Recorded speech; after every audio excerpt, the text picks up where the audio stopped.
Bonjour Omeima Mehjir, vous êtes entrepreneur social et présidente d'une fondation d'utilité publique et vous êtes également l'auteur ou l'autrice d'un livre blanc intitulé Maroc social 2030.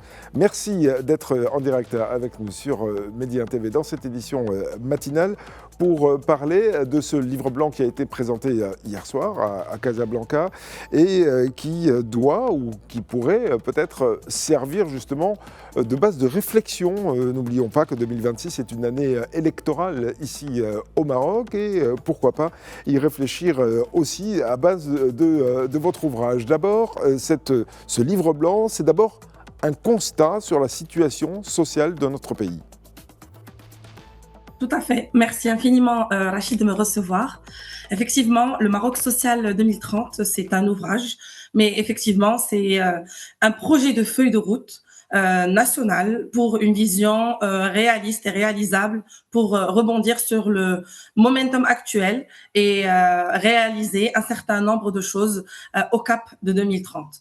J'ai dirigé des organisations de la société civile, des entreprises sociales, des associations, des fondations d'entreprises. Aujourd'hui, je suis directrice générale d'une fondation reconnue d'utilité publique et depuis 12 années que j'explore le terrain de tous ces angles de vue, de l'angle exécutif et empirique, de l'angle académique et théorique. Ce projet de feuille de route est le premier livrable du Think and Do Tank, le Maroc social. Oui. Alors, sur quoi est-ce que vous mettez le doigt précisément? Est-ce que, oui ou non, l'engagement social et la trajectoire sociale qu'a pris le Royaume du Maroc depuis quelques mois, depuis quelques années, est-ce que, oui ou non, c'est d'abord la bonne trajectoire? Est-ce que ça va assez vite? Et est-ce qu'il y a cet esprit aussi en matière de gouvernance? Je vous remercie. Merci de me tendre cette perche. Effectivement, je pense que, et je trouve, et c'est un constat, c'est un fait, le Maroc a mis en place un certain nombre de chantiers. Il a avancé sur plusieurs volets et dans plusieurs domaines. Nous battons des records en tourisme. Nous avons investi dans des infrastructures portuaires, ferroviaires, routières, minières. Le Maroc avance, c'est un fait. Toutefois, et d'un point de vue social, gestion des territoires, intégration sociale et économique des jeunes en situation de NEET, activité des femmes, c'est-à-dire le terrain, tout ce qui est sous-jacent, je pense que nous pouvons encore faire mieux pour inclure et intégrer absolument tout le monde. Et là, je m'adresse principalement à la classe moyenne et moins. Je m'adresse aux jeunes en situation qui ne sont ni en emploi, ni en stage, ni en formation. Je parle aux entrepreneurs de nécessité. Je parle effectivement de ces mouvements démographiques qui sont actuellement, que connaît notre Maroc et pour lesquels nous ne sommes pas tout à fait prêts. Et donc, ce Maroc social 2030 est un signal d'alarme ou une sorte d'alerte qui invite à la réflexion et qui invite surtout à l'action. Les propositions qui sont émises sont des propositions totalement implémentables dès demain. Je propose un cap qui est totalement atteignable en 2030. Et effectivement, pour parler de gouvernance et pour parler d'avancée, je ne peux pas dire que le Maroc n'avance pas, mais je pense que le Maroc n'avance pas assez vite, n'intègre pas suffisamment toutes ces populations, malgré tous les chantiers mis en place et malgré, et d'ailleurs, nous suivons la vision éclairée de Sa Majesté le roi Mohamed VI, que Dieu l'assiste. C'est une vision long-termiste. Maintenant, de passer de gouvernement en gouvernement, ce ne sont pas des visions long-termistes qui sont, c'est-à-dire implémentées. Et donc, le Maroc social propose un projet, humblement, un projet de feuille de route et appelle non seulement à la mobilisation, mais également à l'action. Et donc, c'est une version, on va dire que c'est une version zéro qui devrait être alimentée avec l'ensemble des acteurs. Alors, précisons que vous êtes vous-même apolitique, c'est-à-dire que vous n'appartenez pas à tel ou tel parti politique. C'est très important de le préciser parce que là, on va parler de vos propositions maintenant, vos propositions qui sont très concrètes. Quelles sont les principales? Alors, je suis apolitique et apolitisable. Je pense que nous pouvons avancer dans le Maroc que nous aimons en maillant les efforts entre ceux qui travaillent dans la politique et ceux qui travaillent dans le social. Et je pense que ce sont deux formats d'engagement qui sont complémentaires et totalement nécessaires l'une pour l'autre. Et donc, le secteur privé,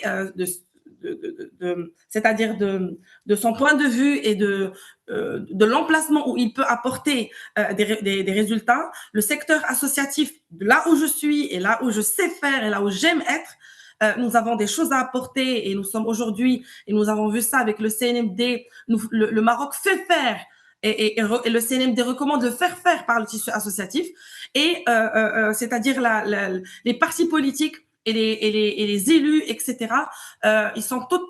C'est une composante absolument nécessaire et ils sont embarquables dans ce projet. Et d'ailleurs, le Maroc social 2030 est une feuille de route qui peut être récupérée par tout un chacun et peut être implémentée.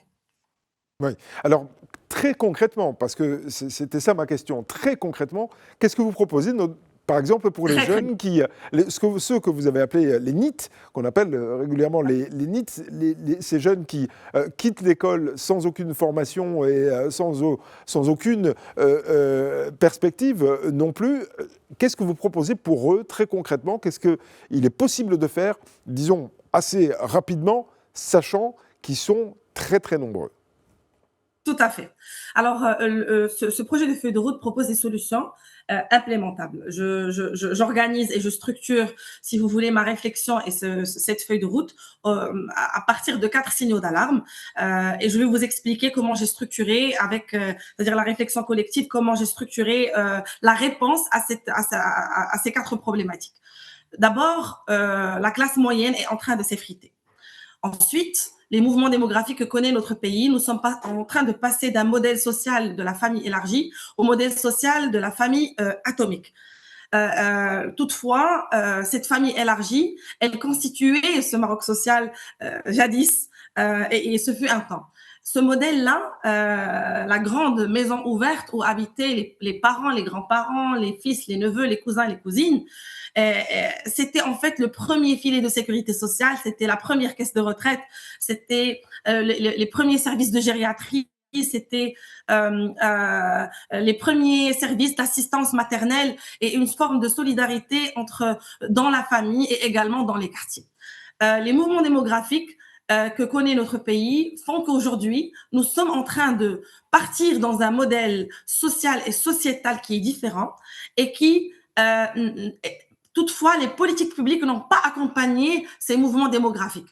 Et donc, d'abord, le premier signal d'alarme sur lequel travaille ce livre et qui fait l'objet du premier chapitre, ce sont les jeunes, les perspectives de l'éducation, l'emploi et l'entrepreneuriat. Je recommande, alors je traite un certain nombre de sujets, à commencer du préscolaire, des problématiques rencontrées dans le volet orientation, du décrochage scolaire. Le Maroc aujourd'hui connaît à peu près 300 000 décrocheurs par an.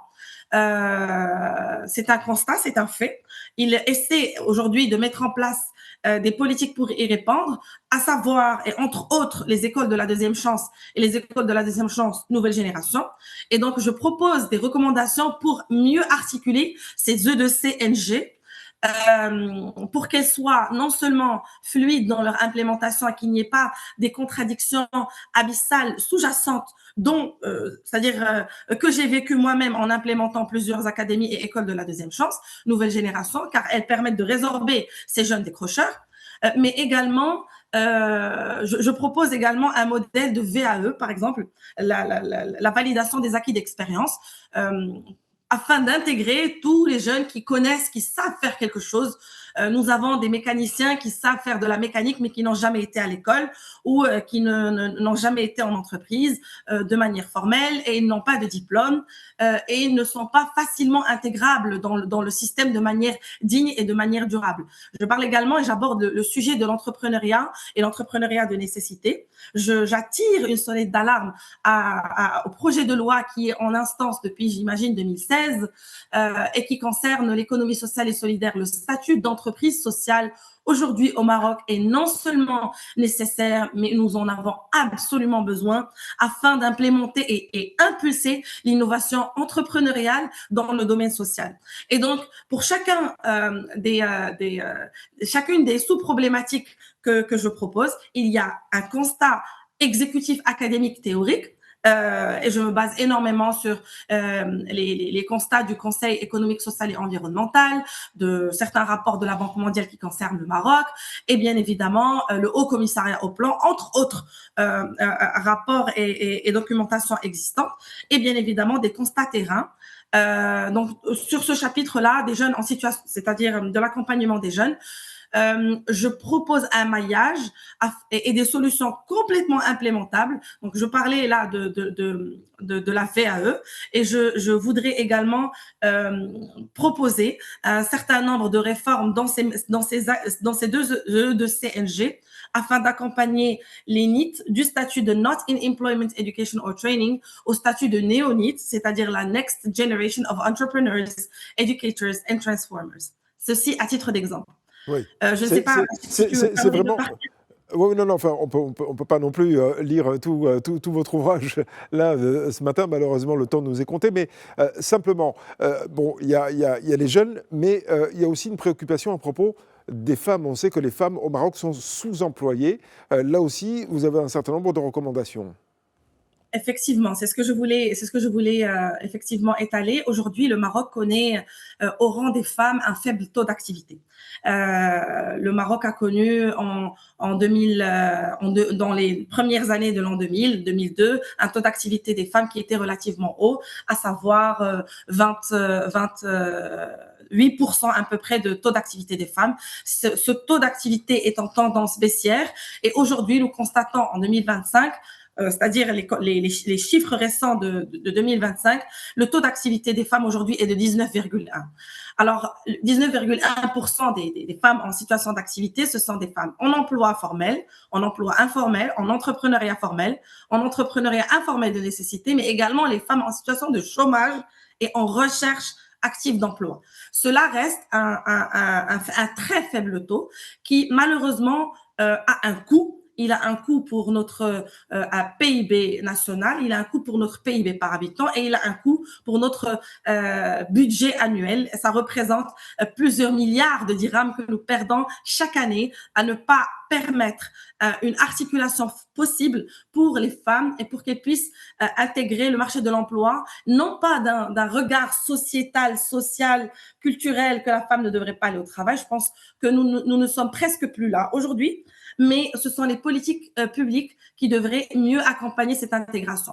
Je parle et je mets le doigt sur un métier. Je propose, si je devais, Rachid, te présenter une recommandation parmi les recommandations relatives à l'intégration socio-économique des femmes au Maroc, ce serait principalement la professionnalisation d'un métier aujourd'hui informel d'assistante maternelle à domicile. En effet, c'est 80% des femmes qui sont en situation d'inactivité, plus de 50% parmi elles le sont car elles ont des contraintes de gestion de ménage et d'enfants en bas âge. Et non pas parce qu'elles ne souhaitent pas ou que le marché de l'emploi lui tourne le dos. Au contraire, le marché de l'emploi est chercheur. Il a besoin de recruter et nous avons aujourd'hui... Voilà, alors ce qu'on comprend, c'est que vous voulez formaliser et reconnaître professionnellement des professions qui sont déjà exercées, mais qui ne sont pas reconnues et qui passent évidemment sous les radars. On a bien compris ce que vous proposez, Oumaima Mhijir. Malheureusement, voilà, on arrive à la fin parce que le temps nous est encore une fois compté. Je rappelle que vous êtes entrepreneur social, présidente d'une fondation d'utilité publique et auteur donc de ce livre blanc ou autrice de ce livre blanc sur Maroc social 2030. Chacun peut bien sûr s'en emparer, vous avez dit, et vous l'avez bien précisé, que votre expérience est totalement apolitique. Merci encore et excellente journée à vous.